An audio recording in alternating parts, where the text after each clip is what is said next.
Good morning, everyone. It's Saturday morning. Oh, I got an embarrassing story for you. So I was doing that video using NeuronWriter and ZimmWriter together, both to build an article and to optimize. Spent about an hour and a half on that. I get back logged into Loom to check it and see how it looks. Guess what? I had that stupid microphone on mute, and I apologize for that. So I spent a good time on doing that. But here's the cool thing. I'm going to do that here probably within the hour. I'll start that and do that again. That's actually a positive for you. That gives me a chance to, since I've already done it once, maybe a little more optimized way to go through that process. And gave me some other things to think about. So I'm going to look at some pieces in NeuronWriter before I do that video again, because I came across to do something slightly different than what I would normally do, and I want to see if that makes any more beneficial change or not. If not, I won't cover that in the video. What else? Oh, the upload page for doing all the conversions. The code works. Sean, my partner over there in London, is trying to make the page pretty. And we're discussing what else we want on that page. You know, like popular blog post or obviously a way to contact and things like that. So that's what we're working on. Another update that's going on. So the course site will be moving over to its final domain here. We were waiting on the new LLC and a new banking system. And so we're trying to, although WooCommerce can move over quite easily, I was waiting for our federal EIN. That way it's not on my social security number. And that was always just a temporary thing. We hurried and got this done, and so now we just had to wait for all that good stuff. Talked with all my legal advisors and all that good stuff to do all this the right way. And what else do I have going on? Oh, I shared in the Facebook group. Someone else was saying, oh, hey, I think we're working on something very similar. Well, I'm working on a way so when it's not an editor per se, but you can drop your content into an editor and press evaluate. And what it's going to do is, and I'm having difficulties working all these little pieces out, but I'm trying to provide where it will show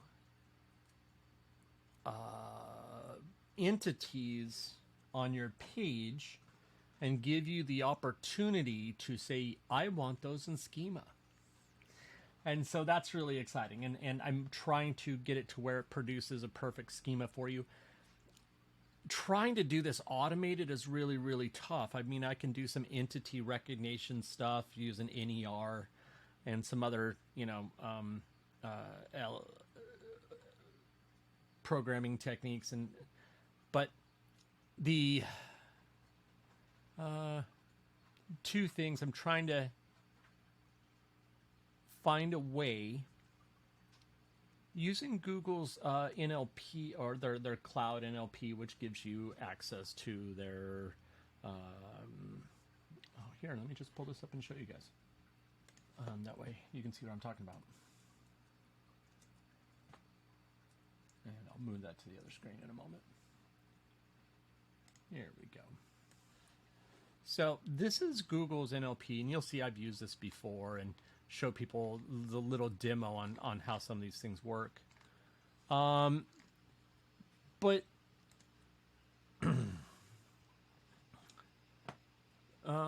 so what I'm trying to do is figure a way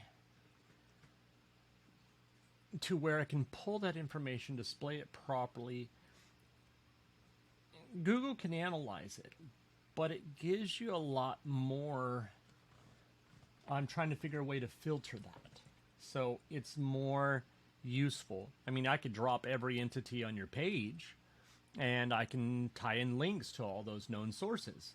But do you really need a schema file that's just as big, if not larger, than the actual content? That doesn't make sense. You can do that, and I have test sites that have that. Like literally every word in there that has a link that I can post into either Wikipedia or Wikidata, I have it in the schema. And I got to be honest, I've noticed no negative effects to it. Google doesn't mind or anything like that, but it definitely brings a lot of extra data to the table. I have a great server and great services and content delivery networks and all that good stuff. So the site's still fast. But when I look at how much data is being downloaded, boy, that's a lot. And I'm sure that has a negative effect for someone somewhere. But Google doesn't seem to mind. Pages rank, no difference. I mean, I have everything else on that site has no entities added to it at all. And things rank, obviously, but the ones that literally have an entity for a schema source for every entity on that page ranks.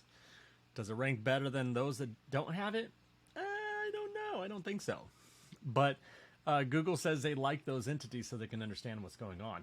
So that's my plan for the day. People also don't realize how many queries you actually get through this for almost nothing. I thought about trying to figure a way to where I can create a code to where you just you can press a button, and if you've got a Google account, it'll automatically tie these things together in kind of like Rank Math does when it accesses all your account and sets everything up for you. Trying to figure a way to do all that. And that way, all you'd have to do is say, hey, I want to use Google NLP, click a button, and it will run through that. It'll give you your sentiment analysis. It'll check each sentence and check its salience, make sure that it's matching the content. And there's all sorts of things that I could bring to the table over time, but I don't have those ready right now. And this will turn into a much larger project than what I originally anticipated. But I am in the process of trying to do something like that. I don't think I'll be able to automate it. I know there's some great services like InLinks and stuff like that that do pretty close to automated. They'll scan and figure it out and put you in trees, but I don't know if I'll get that far. And that just seems really, really like a much larger project for me than I really want to do with my health and the amount of time that I would have to invest in making that right. There's some other things I'm working on too. So many people know that I run my own large language models here, and some other things. We have, what do I have over here? I use Ooga Booga and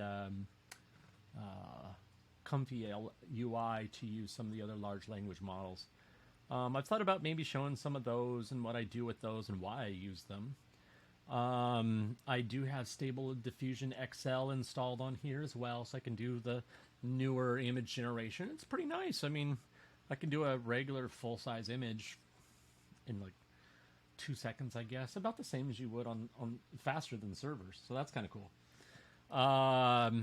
ZimmWriter has a option to put in those prompts for creating images, and that's what I was experimenting with. I was taking those and dropping them in there, seeing if there was a way to automate that process. I could take them out of the content, run a command, have it automatically create the image, pull the image from that file into the... It's a lot of work. I've just been scripting and seeing if I can create a really good automated setup for people. There's another side of that.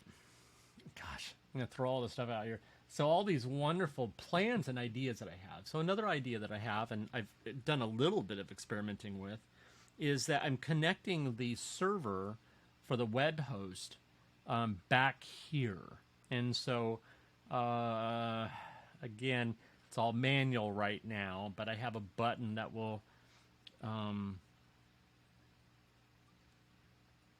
if you just import that, there's a place where I can copy that prompt put it in there, press generate. It sends it to my server. The server generates it. No, the server sends it to my laptop. The laptop generates it, puts it in a folder. Once it gets seen, the folder then puts it back. It gets read. I can press refresh. It reads that it's there, and then I can choose to add it to the content. It's weird. I still have to press upload, and it goes through all that process and gets converted to WebP format. But trying to see if I can automate that. Most people have not most, that's wrong to say. Many people have the ability to run things like Stable Diffusion or Easy Diffusion on their computers and actually get good images without having to pay these monthly services. So I am trying to figure a way to do that. There's another thing I'm figuring. It's like, wow, it's pretty darn fast. There's not a lot of people. And if someone's willing to wait for the delay or the queue, I doubt I'm going to have that many people doing it. But it would be for in the course site for those that have already paid for the course, to where there'd be like a generation button. You could enter your prompt and it would generate an image. It's done with Stable Diffusion XL, nowhere near the quality, at least the prompts don't produce the quality that most people are looking for. It takes much more. Anyhow, that's all for now. A little brief insight on what I'm working on, what I'm trying to do on top of everything else and running an agency and spending time with my lovely wife and 4 cats and all those great things that we all normally do in life. Anyhow, I hope you all have a great weekend. Thank you all for your support and patience and all that good stuff. Like, share, subscribe, all those wonderful things. Also on the site and on my personal site, just someone told me I should mention this more. I do have affiliate links on there. You'll see I have contracts, or not contracts, but affiliates with Page Optimizer Pro and Rank Math and all the wonderful tools. And Ben Adler, great guy. Check out Keyword Chef. I know it's a new player on the block, but his new niche finder tool is actually really fantastic. I'm probably going to do a review and a video on that pretty soon, just because he's a great guy, good tool, been part of around the community for a while now, and I think he needs some attention and some love. Anyhow, thanks again, everyone, and have a great weekend.